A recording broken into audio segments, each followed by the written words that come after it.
Hi everyone and welcome to another video from Colour with Claire. Today I'm going to be showing you how I colour a moon.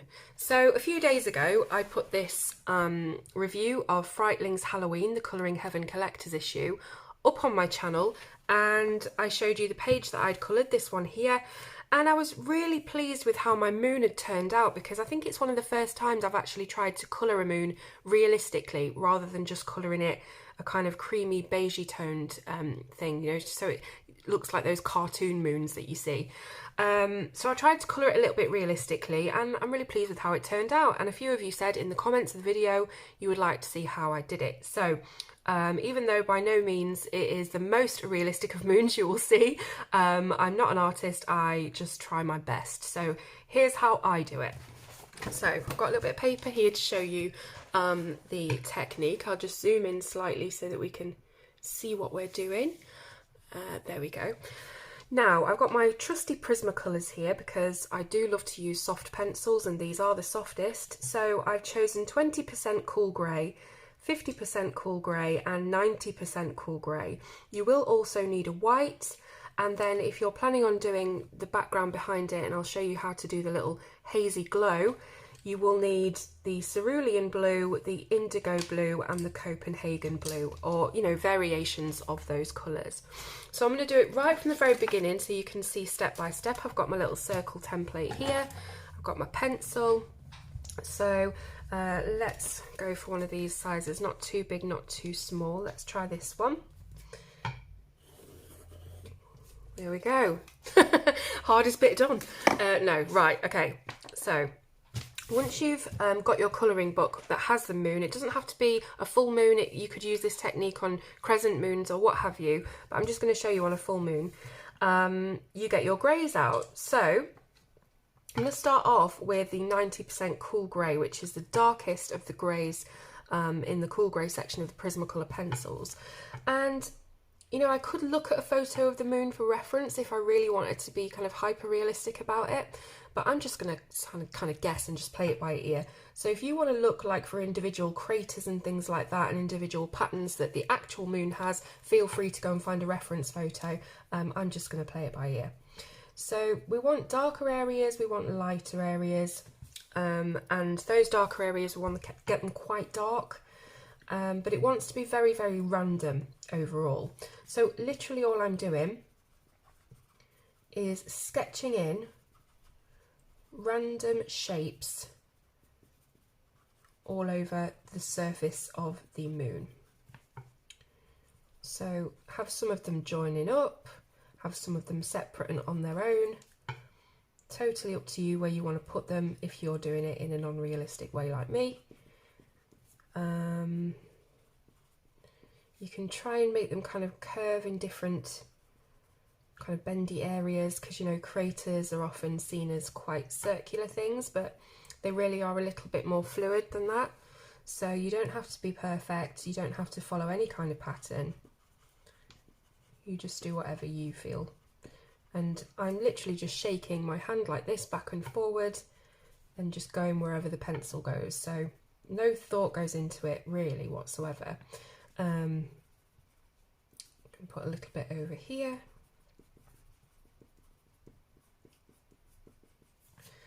And I think I might leave that for now because I don't want to put it kind of too dark. I think that's the one mistake I think I made on this moon, is that I did too much dark craters. So I'm just going to leave that for a bit. Oh, and then we'll move on to our next colour, which is the 50% cool grey. Now all I'm doing with this is just going over and around what we've just done. So it serves to blend out the darker grey and also extend it a little bit.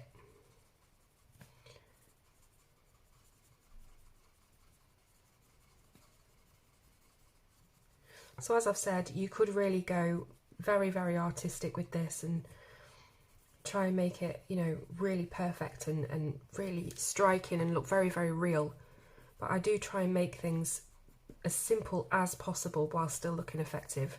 So this is how I do it. So once you've given it a kind of a hazy border around all the different dark areas you've done, you do exactly the same thing with your 20% cool grey. but do leave the outer rim of the moon white. It's really important. We also want to leave some white patches in between all of the little grey areas that you've drawn in, because it's not just a whole mass of black or darkness. You know, there are light patches of craters in the centre of the moon as well. The great thing about this is that no two moons are going to look the same. It's all going to be unique, and you don't have to worry too much about it.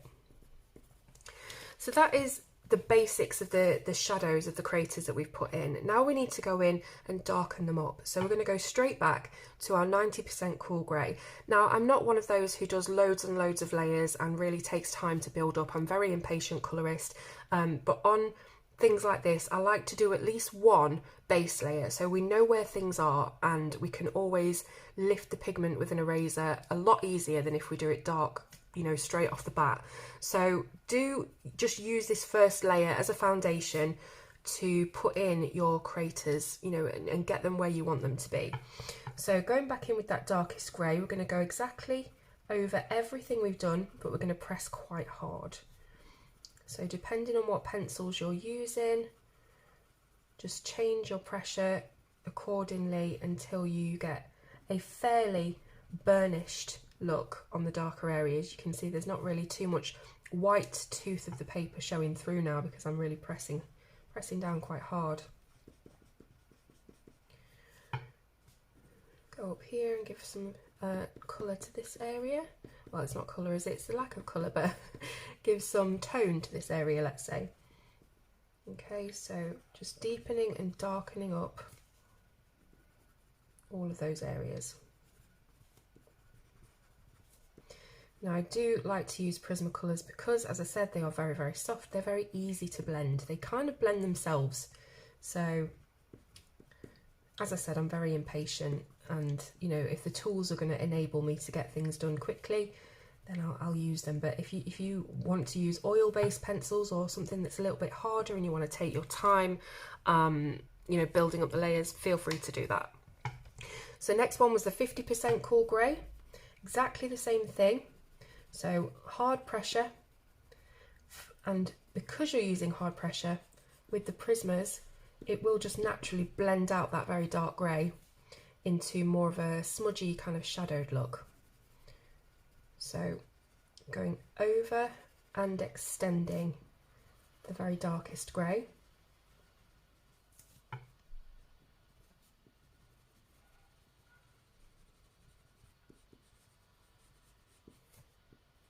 But of course, just gauging how much space you're... I went a little bit Sean Connery then.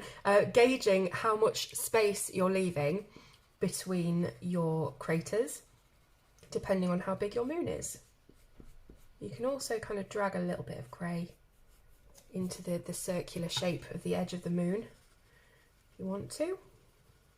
Other than that, just going over all the dark bits, giving them a little bit of a glowy haze. Okay. And then the final grey, which is the 20% cool grey. If you've got a dust brush or whatever, you might just have to clean it off a little bit, because you might find with pressing quite hard you're getting a little bit of pencil dust. But again, we're using this lighter grey not only as the lightest of our tones, but also as a bit of a blender. So going over everything we've done and blending it all really nicely together. Now you may notice, if you are using Prismas, that the very darkest greys can sometimes be dragged away from where they're supposed to be by the lighter colours when you're going over them like this, but that's okay. We are trying to make it look as organic and natural as we can, so don't worry about, you know, things being in proper places. There is no proper place. Going over and over, and you'll see just how much that very deep dark 90% cool grey has been pulled back and desaturated, and it's gone very muted. that's okay, because that's kind of the effect that we're looking for. Okay, just keep remembering to brush it rather than to swipe it with my hand, otherwise you'll end up with smudges. Okay, so that is the basics of the moon. Now that I'm looking at it, it does look quite planetary. I know that the moon, well, the moon's not, hang on, the moon's not a planet, is it? Right, okay. Let's not get into this because I'll end up showing you how thick I am. But what I mean by that is that it's looking a little bit swirly, like you would imagine planets to look. And I guess you could use this technique on any planet. You don't just have to use it on the moon, you can use it with different colours, and it gives that kind of planetary solar system look. The moon's not a planet. I know it's not a planet. Just ignore that I ever said that. I don't know how to edit that bit out, so I'm not going to. But just ignore it and forget about it. It never happened. So just looking at it, as I say, it does look quite planetary. And maybe I'll want to just come back in and make a few of the craters look a little bit more circular. You know, like it is the surface of the moon rather than a random planet. But I guess the colours just lend themselves to that anyway. And maybe we'll do a little dark spot somewhere. Let's go for here. So a completely round area. I'm not sure, do they call it the Sea of Tranquility on the moon?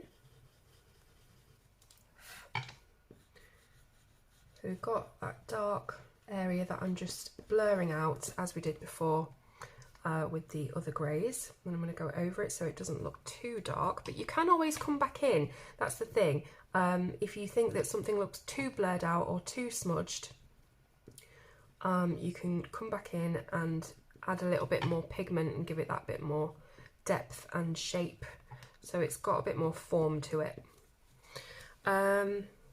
Okay, so next step is to get that white, and that will be your blender. You could use a blending pencil, a colourless wax if you wanted to, but I quite like the white because again it desaturates the colours and it gives it that milky look. So pretty much over everything that you've done. Don't be too heavy on this because you don't want to completely eradicate all of the areas of tone. You don't want to eradicate and make it look like a big muddy grey blob. So yeah, just keep that in mind. We're just using it just to soften the edges, let's say. Can't quite get over the fact that I thought the moon was a planet for about 5 seconds there. I guess that just shows you how incredibly ignorant I am of things. I did once ask my husband, this is hilarious and you'll never let me live this down, but in my defence, I was very, very tired. It was quite late at night and we were just chatting, and I did ask if America has a sun. Now wait, before you laugh and fall off your chair and you know, unsubscribe, because how can you be following someone this ridiculous? I don't really know what I meant by it, but I think, I don't know actually. I thought that, you know, our sun goes down. I don't know what I thought. I'm not going to try and justify it because it's absolutely ridiculous. Does America have a sun? But in my mind at that time, there was good reasoning behind it. So there we go. Anyhow, let's just move on from that very, very swiftly, and let's go back to you all thinking that I'm, you know, a really clever and intelligent person. Okay, so with the moon, you will see that because we have used the white to burnish it somewhat, we have a lot more of a softer look. Now what I want you to do is go in with your white, but this time quite hard, and any spaces that you have left clear, like this long line here, this part here, I want you to really push hard and whiten those up, okay? Because we do want to have a bit of contrast going on. We've got our very dark areas, and now we want to make sure that we have enough highlights and lighter areas just to really make it pop off the page. So there we go. Really quite hard, and with this being a very opaque white, it will, you know, go straight over the top of other colours and look pretty good. Same as if you've got a luminance white pencil, that is really opaque as well, as is the Holbein soft white.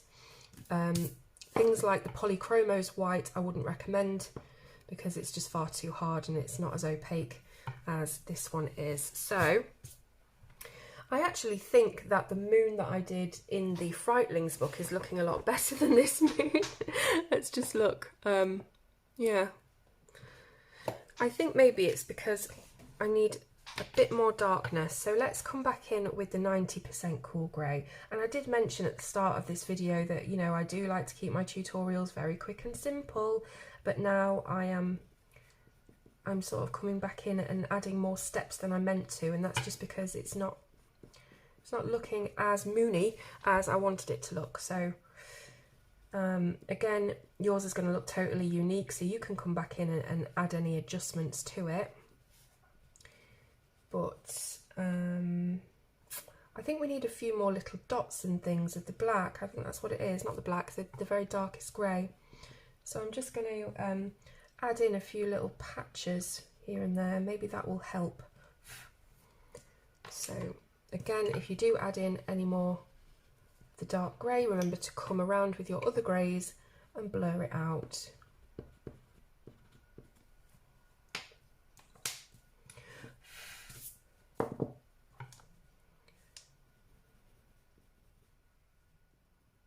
Okay.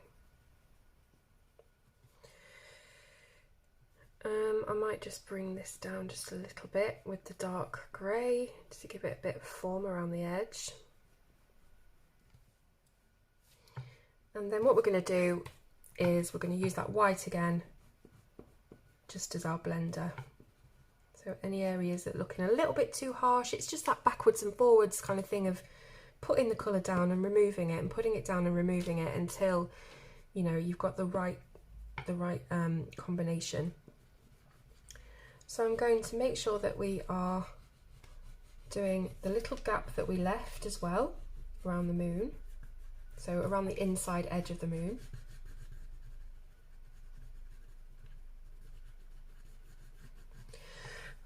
Now, even though this is a white pencil, it does have some colour to it. It's not pure white, so when you use it on the page you will be able to see it.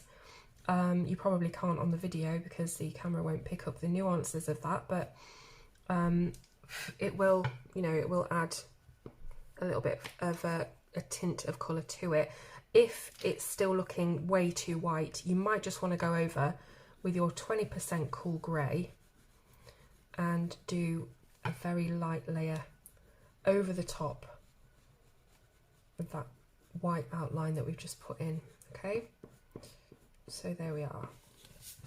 So yes, next step is the background. So up to you really if you're going to be doing a background, but I'm guessing you probably will do a night sky, and that's why I've chosen 3 different blues just to show you how I would do it. So before we even get onto the blues, we have to skip back a little bit to our white pencil, and just like we did on the inside of the line, we're going to put a layer of white on the outside. And as I said, you probably won't be able to pick this up, but you can see it, and it really just gives a base layer of glow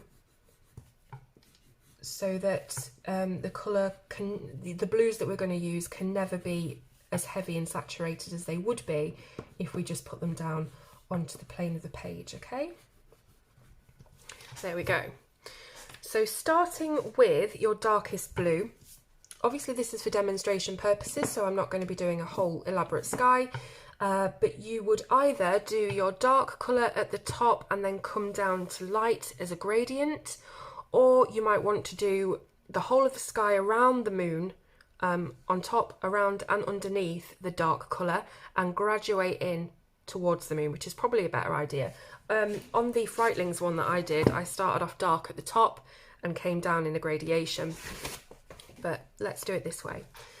So let's just say this is our sky, okay? I'm gonna start with our darkest colour, which is the indigo blue. Clearly you're going to be doing this much more carefully, and it's about to break, much more carefully and slowly. Let me just sharpen this. as I'm doing it, but again, just for demo purposes. Hang on, have I got a lead stuck in there? Oh, this is bound to happen. Let me just use my other sharpener. I've got an array of backup sharpeners here. She says. I think the lead in this pencil is just broken all the way through. Let me grab another indigo, because I do have spares of those as well. Just hang on a second. Here we go. Here's an indigo. Right.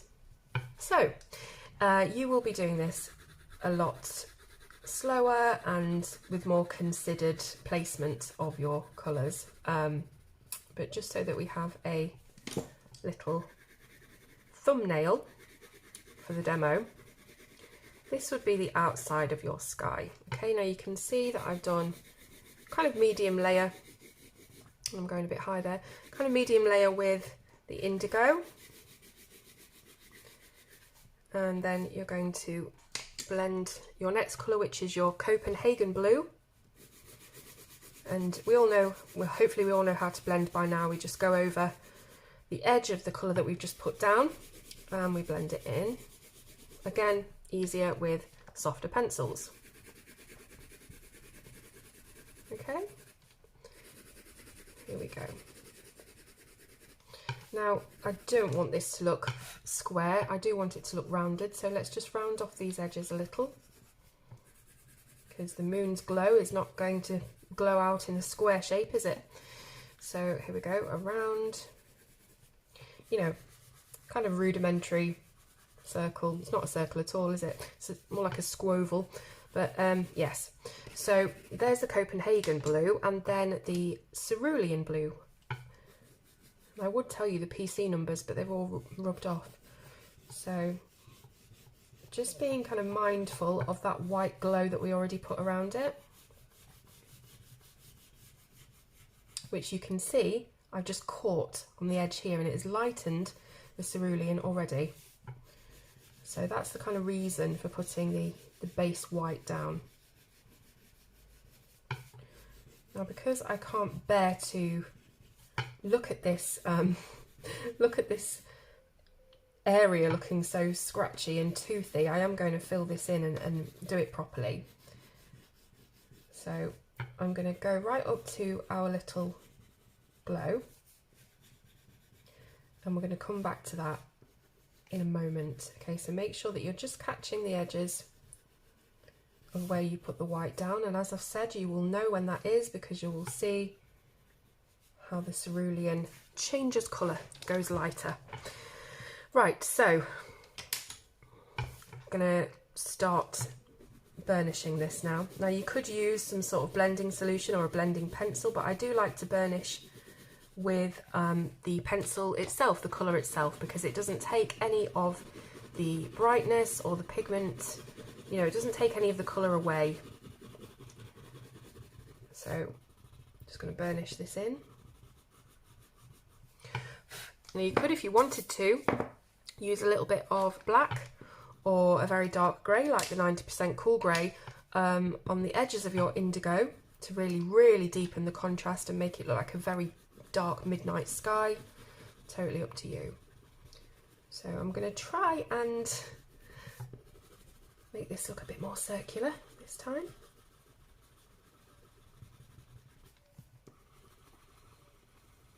Don't worry, that halo is not going to look like that. We will come back to it.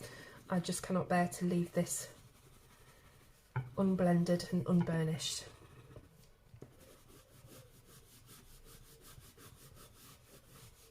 I'm just using the curve of the moon to try and curve in, and I'm doing this very quickly as well, guys, so because I do always want to try and make my tutorials as short and sharp and to the point as possible.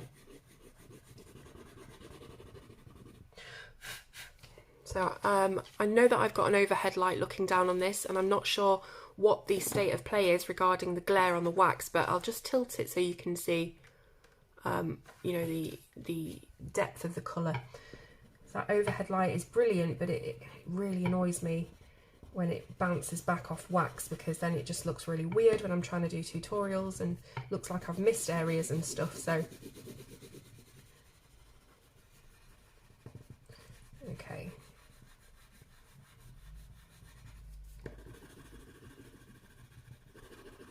So if you want to skip a couple of minutes until I've done this, you're more than welcome to. I would speed it up, but that's just more editing than I can be bothered with at the moment. If I can't edit out the fact that I didn't know if America has a sun, I'm definitely not going to bother editing out this little bit of colouring that I'm doing. Now that I think about it, did I ask if America had a sun or if America had a moon? It could have been a moon. I need to ask my husband because he never lets me live it down, but I'm trying to block it out, you know, so I'm trying to forget about the whole scenario, forget it even happened. But it could have been that I asked if they have a moon.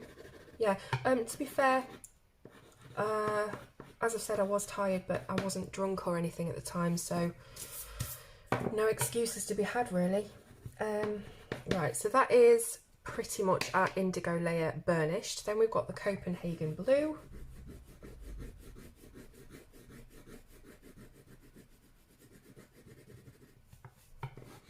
You can see I've tried to make this more of a rounded glow this time, following the curve of the moon.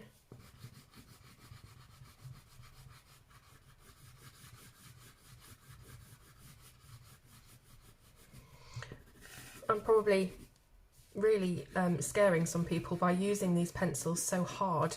I know that, you know, the idea is that you use a blender or a blending solution once you put 1 or 2 layers down. You don't go crazy with your burnishing, but this is how I colour most of the time. So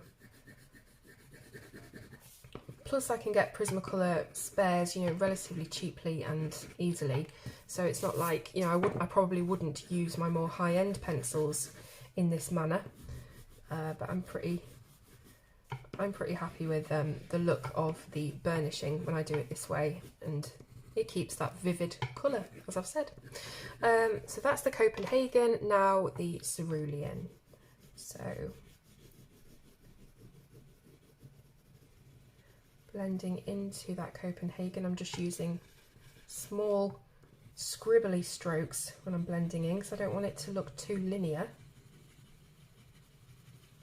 And as I've said, quite hard pressure, because we are trying to eliminate the white tooth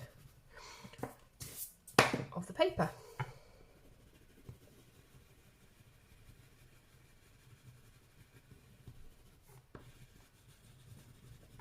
So when you're sure that there's no real harsh line between your blues and they look, you know, pretty much seamless as they transfer, what's the word I'm looking for? As they turn into one another. I know there's a word, hang on. Yeah, I can't remember. But as they go from one colour into the next, you want it to look pretty seamless, because this is just a glow effect. Transition, there you go, always comes to me in the end. Yes, so making sure we're getting rid of all those bits of tooth, and then we arrive back at our white glow. So what I would do now is very lightly, so we've gone from like super dark heavy pressure to a real light application of that cerulean over the white base that we put down.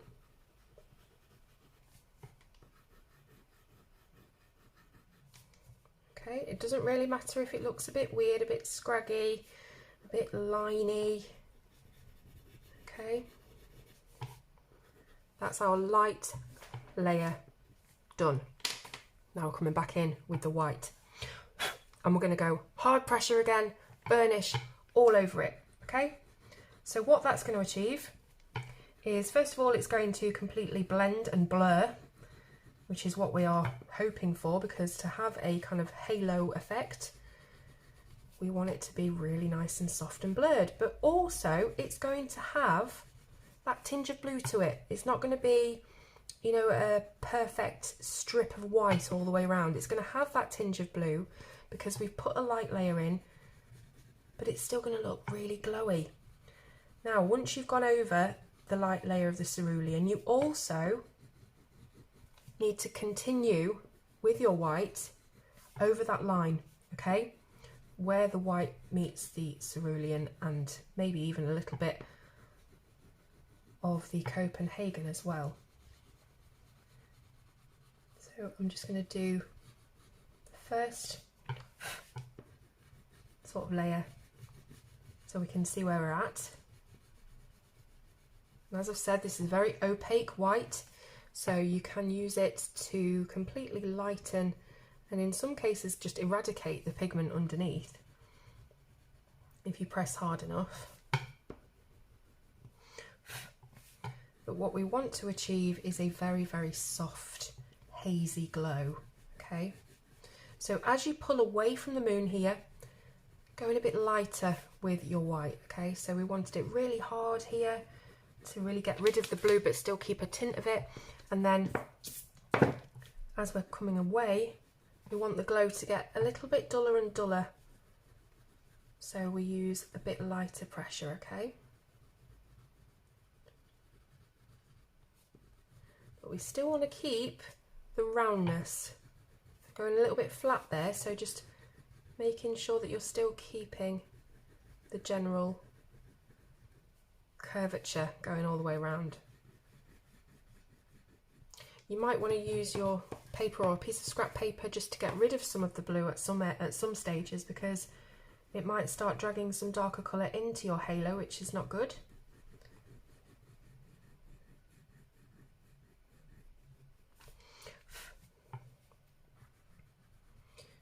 But we're trying to eradicate any hard lines. We want to make really smooth transitions between the colours and in the glow. So if there are any areas that look a little bit harsh, let me see. So here, this looks to me like it's particularly, you know, it's a very hard line. So I'm going to hard pressure my white over that. And we've got a bit more of a smooth, soft look. Now for this very outer edge, I'm barely touching the paper at all. Just sort of tickling the edge. Now this is another technique that can be used in multiple different ways, just like the moon could be a planet. If you use different colours, you can also use this glow on any scenario. So say you have a little fairy house in a book and you want it to be a nighttime scene, you would do the lights on inside the fairy house and then the glow outside the windows. You could do this, and you don't even have to be nighttime. You can use this glowy technique, you know, in any scene really. So I would love to see if you do use it on all different kinds of things. As you know, I've got Instagram, Facebook, Twitter, pretty much all of it that you can contact me on, and you can tag me in pictures, and I always love to see my techniques being used. Okay, so I'm going to end it there because I think that that's, you know, as good as I'm going to get it for this, you know, unless I spend a load more time on it, but I don't think it needs it really. So I really hope that you found this enlightening and you will be able to use it for your colouring pages and your moons when you come across one in a book. Again, let me know in the comments if you found it useful, and try and forget about what we spoke about, okay? Keep that between me and you. So again, give the video a thumbs up if you liked it, and do subscribe as well. And I will see you next time on Colour with Claire.